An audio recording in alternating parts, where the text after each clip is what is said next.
जब कभी हमारा ज्ञान गोचर होने लगता है, वही रूप और गुण अलग हो जाता है वस्तु से। वो बाकी भाग जो है ना ज्ञान गोचर है। रोम जो दृष्टि गोचर है, रूप और गुण, समझ गए ना। ज्ञान गोचर है स्वभाव और धर्म, ज्ञान गम्य है। हम समझते हैं, इस अधिकार से स्वभाव और धर्म को पहचानते हैं, ठीक है। और हम देखते हैं आंखों से, इसके आधार पर जो दृष्टिगोचर, इसी विधि से रूप और गुण दो चीज दृष्टिगोचर होता है, ठीक है। ये समझ में आ जाता है। ज्ञान गोचर विधि में 3 स्वरूप बन गए। क्या क्या चीज बन गए? ज्ञान गोचर में 2 स्थितियां बन गई, बोध और अनुभव, ठीक है ना। बोध विधि में स्वभाव और धर्म समझ में आई, ठीक है। और अनुभव में होने का धर्म ही बस समझ में आ गए। धर्म संपन्न है, अस्तित्व धर्म सभी वस्तुएं हैं। अस्तित्व धर्म के आधार पर ही बाकी सब धर्म, बाकी अपना अपना विशेषताएं, मौलिकताएं जुड़ते हैं। जैसा प्राणावस्था में पुष्टि धर्म, अस्तित्व सहित पुष्टि धर्म, और जीवावस्था में अस्तित्व पुष्टि सहित आशा धर्म, ज्ञानावस्था में अस्तित्व पुष्टि आशा सहित सुख धर्म। सुख धर्म जो है ना दृष्टिगोचर नहीं है, ज्ञान गोचर। क्या बात है। और पुष्टि धर्म ज्ञान गोचर, अस्तित्व धर्म ज्ञान गोचर है। पुष्टि धर्म और अस्तित्व धर्म ज्ञान गोचर है, दृष्टि गोचर नहीं है। दृष्टि गोचर नहीं, आंखों में कहाँ दिखता है कि पुष्ट होने की प्रवृत्ति है, ये क्या है, ये अस्तित्व होना रहेगा ही। हाँ, होना तो रहेगा ही, ऐसा। अब ज्ञान गोचर है, ये ज्ञान गोचर की होना रहेगा। पहले कल्पना, उसके बाद ज्ञान, ये होता ही रहता है, ये हाँ, कल्पना है, वो स्वीकृति है ही। उसका ये धर्म, उसका ये तो है ना ज्ञान गोचर होगा। हाँ। ये बाबा अभी जो बताया चारों अवस्थाओं के लिए, ये जो पहले जो तत्काल बताया, ये साक्षात्कार से लेके अनुभव तक, मतलब तो ये पूरा जो अभी आपने जो अभिव्यक्ति दी, ये सब साक्षात्कार से लेकर अनुभव तक का बता रहे हैं आप। हाँ, और ये तत्काल है। ये ही साक्षात्कार के बाद की बात बहुत तत्काल है, बहुत तत्काल है। साक्षात्कार तक ही जो कुछ भी रुकता है। ठीक है। और उसके बाद ये सभी अभी जो आपने बताया, ये सब समझ में आता है।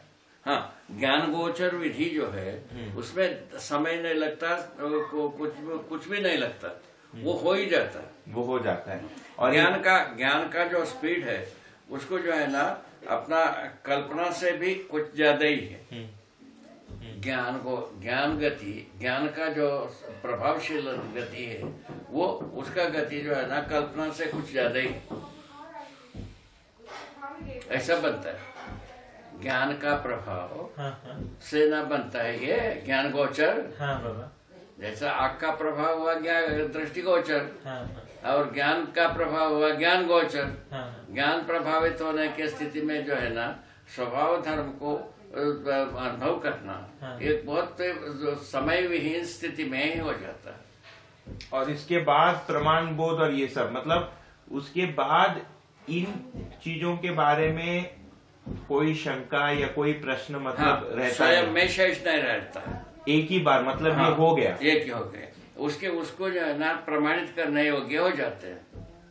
प्रमाणित करने के योग्य क्या चीज है? हमारा जैसा समझने योग्य दूसरे आदमी को बना लेना, ये ना बात बनता है, वो स्थिति बन जाती है। उसी का भी प्रयोग चल ही रहा है आप हमारे बीच में। माने इसी बिंदु का प्रमाणीकरण का प्रक्रिया चल रहा है ना भाई। हाँ। यदि आपको बोध हो जाता है तो हमारा व्यक्ति ठीक हो गया, सार्थक हो गया। ठीक है ना? ठीक है ना ये? हाँ बाबा, इस तरह में एक बार मैं जो अरेंज करो। हाँ, जो मैं समझा हूँ उसमें आप देखिए कि कुछ गलत तो नहीं। ठीक। शब्द के रूप में जो भी विचार में आप अभिव्यक्तियां जो भी हुई, जो भी संप्रेषणा हुई, उससे मैंने कल्पनाशीलता उस पर लगाई कि क्या कहने का प्रयास किया गया है ना। ये पूरा इंटरलिंकेजेस बैठाया है, तो एक स्थिति में प्राथमिकता की स्थिति ऐसी बनी कि साक्षात्कार मुझे न्याय धर्म और सत्य का हुआ। ये न्याय धर्म और सत्य का जो साक्षात्कार हुआ, ये बुद्धि को तत्काल स्वीकृत हुआ।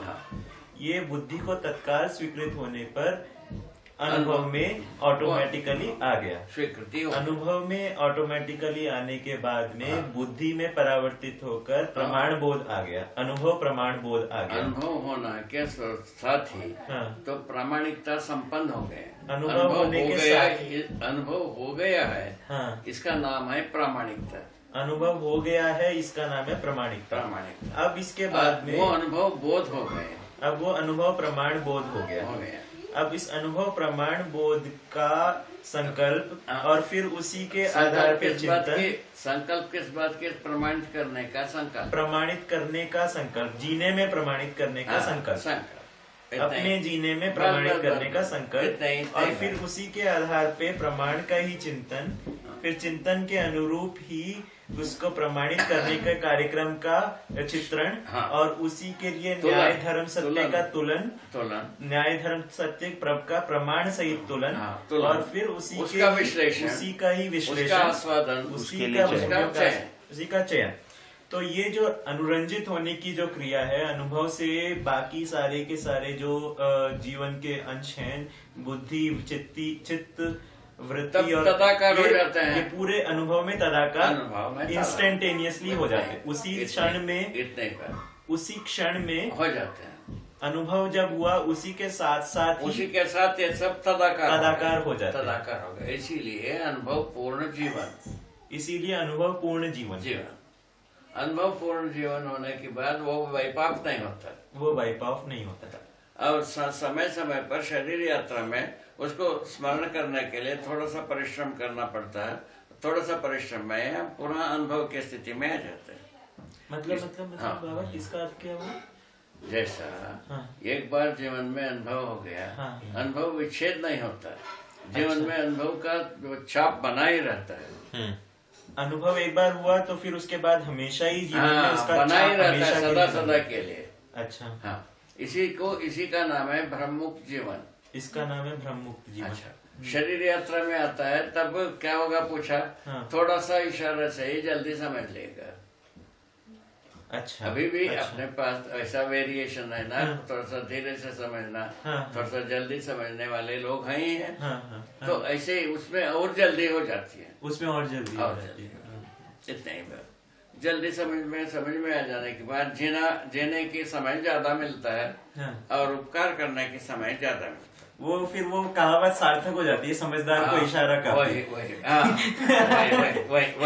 ठीक है, वो जरा सा इशारा किया, वो पूरा अनुभव उसको याद आ गया। इशारा मात्र से ही हो जाता है। इस प्रकार से हम मानव परंपरा को जागृत परंपरा के रूप में देखने की नौबत आती है। वो बहुत सुंदर है बाबा, सुखद सुंदर सर्वशुभ की बात होगी। वो क्या है, उसका सार संक्षेप अपराध मुक्ति, अपना पराया दीवाल से मुक्ति हो गई।